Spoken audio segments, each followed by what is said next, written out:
So the combat sequence is written down inside this sort of sheet you get, and there's 2 copies of these in both the 2 OCS games I've got. So you've got the combat summary. And the best way to do this is just to follow it through until you know what you're doing. I don't really know what I'm doing, so I'm just going to follow it through. So we've got the attacker identifies the defending and attacking hexes. Well, this one here is the attacking, this one here is the defending. Okay. Both players expend the required supply points to attack. If he wants to fight at full strength, he's got to burn some supply. If these guys want to fight at all, they've got to burn some supply. How much supply? Well, it says here the attacker must spend 1 token per attacking step. So with a battalion, that's going to be 1 per unit. If you had something like a brigade or a division, well, a division in particular, it would be more than that. A defender is going to spend 2 tokens per combat. That's regardless of the number of units. It's just a straight value of 2.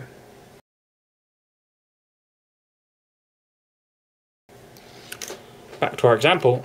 Well, he doesn't have any supply he can draw. There's no HQ in this example to chuck supply at him, and there's no supply within either the hexes next to him or within 5 movement points. These guys, this supply dump, is within 5 movement points. You know that that's 2 movement points away. So they can burn this. So we can burn 2 tokens, and 2 of these units can attack. The 3rd unit cannot, because we've only got 2 tokens to burn. So I'm going to choose to attack with the best units. This tank has only got attack value of 2. This infantry's got 2, and then this infantry's got 3. So this infantry and this infantry will do the attacking, I think. So we've got an attack value of 5.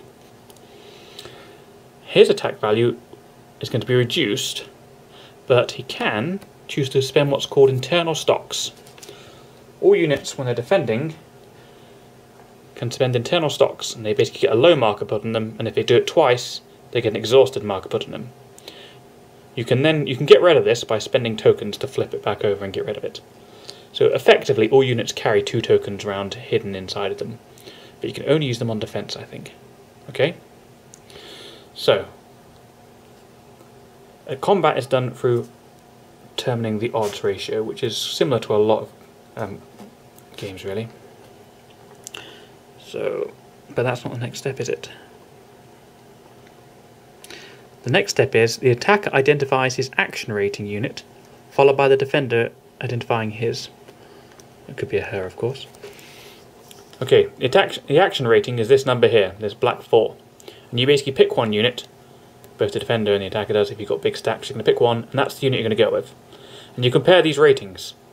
So here they're both 4, and you take 4 from 4 and it gives you 0.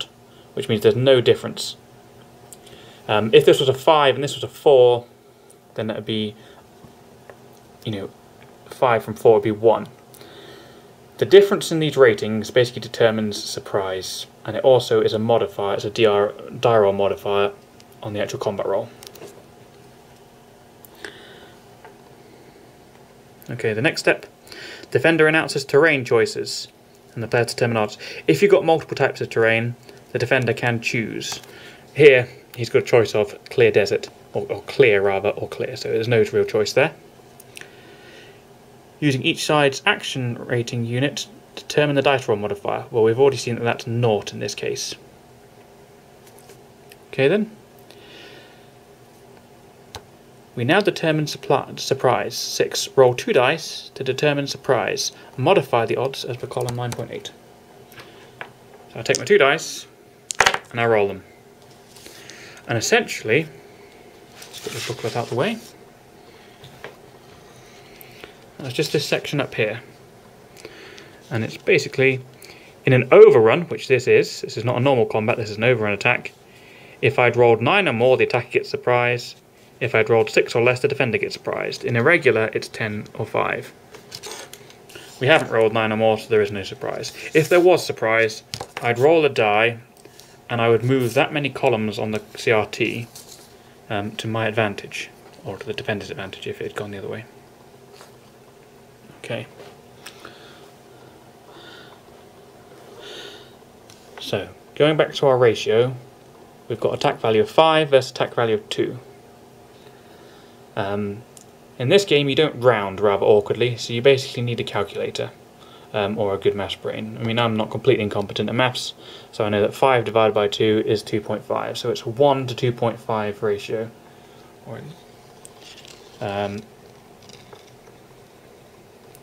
However, that sticks us in open terrain, because you've got 4 different types of terrain here, and clear terrain is classed as open.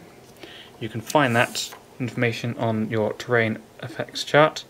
So open terrain, all the way along here, and we see that it's classed as open. If we were in low hills it would be close, if we were in rough terrain it would be very close, and if we were in mountain it would be extremely close. So we pick the right column across the top, the row across the top even. Open, we've got 2 to 1 odds. There's no shifts for anything else to my knowledge. And then we basically just roll 2d6 and this is your result. So 2d6, we've got an 8.